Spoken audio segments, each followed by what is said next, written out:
देखिए, जब से ये सरकार बनी है, तब से चाहे पंचायती राज हो, चाहे नगर निकाय, उनके अंदर चुने हुए जनप्रतिनिधियों के अधिकारों को समाप्त करके, संविधान की व्यवस्थाओं का उल्लंघन करके, अपनी मर्जी से सत्ता का दुरुपयोग करते हुए, प्रशासक लगा करके ब्यूरोक्रेट्स के हाथ में पंचायती राज की गाँव की सरकार और नगरों की सरकार को सौंप दिया। हम बार बार ये कहते रहे कि संविधान में 5 साल के अंदर अंदर सारी प्रक्रिया करके आपको चुनाव 5 साल के अंदर कराना अनिवार्य है। नहीं माने, लोग कोर्टों में गए, हम लोग भी कांग्रेस पार्टी के नेता भी गए, हम लोग भी गए, सुप्रीम कोर्ट तक गए।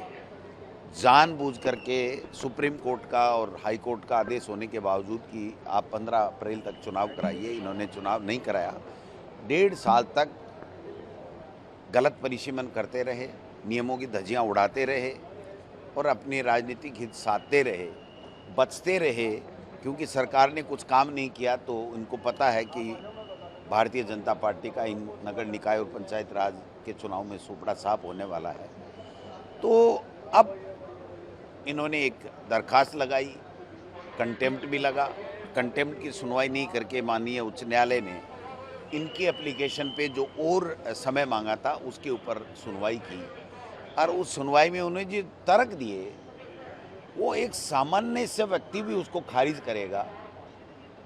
टीचर्स, गर्मी पड़ रही है, जो परीक्षाओं का समय है, प्रवेशोत्सव चल रहे हैं, पता नहीं जनगणना चल रही है, पता नहीं हजार तरह के, जो बरसात आ जाएगी, फिर गर्मी आ जाएगी, फिर सर्दी आ जाएगी। तो ये तो कोई देश में आज ही तो चुनाव हो नहीं रहे हैं, एमपी चुनाव भी होते हैं, एमएलए चुनाव भी होते हैं।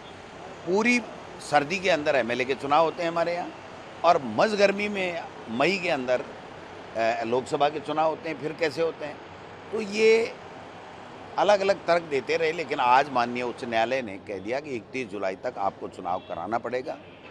जानबूझ करके ओबीसी आयोग का गठन सरकार बनने के 1.5 साल बाद में भी नहीं किया, और 3 महीने का समय होता है। सब जगह अन्य स्टेटों में जहां भी हुआ है वो सर्वे 3-4 महीने के अंदर हो गया।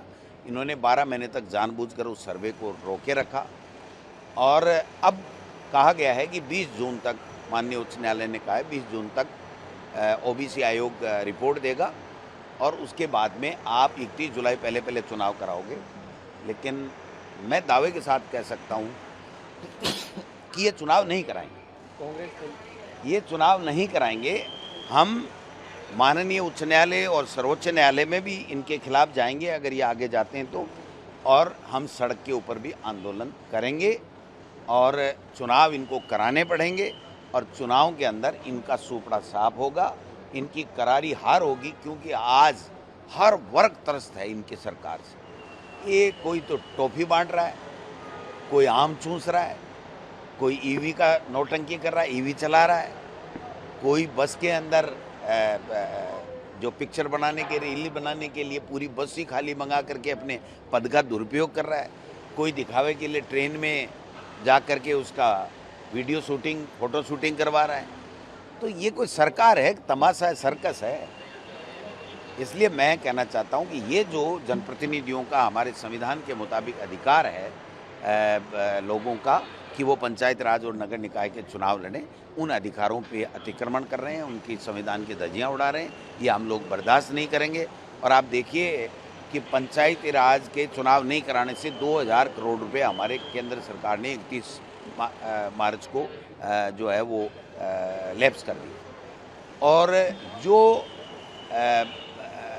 मिलती है, ऐड मिलता है इनको नगर निकायों को केंद्र सरकार से, वो भी लैप्स हो गया, क्योंकि वो भी नहीं देंगे जब तक चुनाव नहीं होंगे।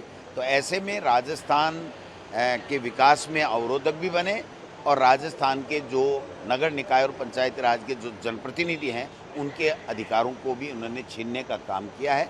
आने वाला समय जब भी चुनाव होंगे, 31 जुलाई को हम मान के चल रहे हैं, नहीं करेंगे तो बड़ा संघर्ष के लिए हम लोग तैयार है, कांग्रेस पार्टी। और इनका नामो निशान नहीं मिलेगा, और हो सकता है उससे पहले भी कोई पर्ची बदल जाए, लेकिन पर्ची बदलने से कुछ नहीं होगा। इन्होंने प्रदेश के साथ में, प्रदेश के लोगों के साथ में धोखा किया है, उसका खामियाजा इनको भुगतना पड़ेगा। देखिए, ये सरकार के लिए बहुत बड़ा झटका है कि बार बार उसको कोर्ट की फटकार लग रही है।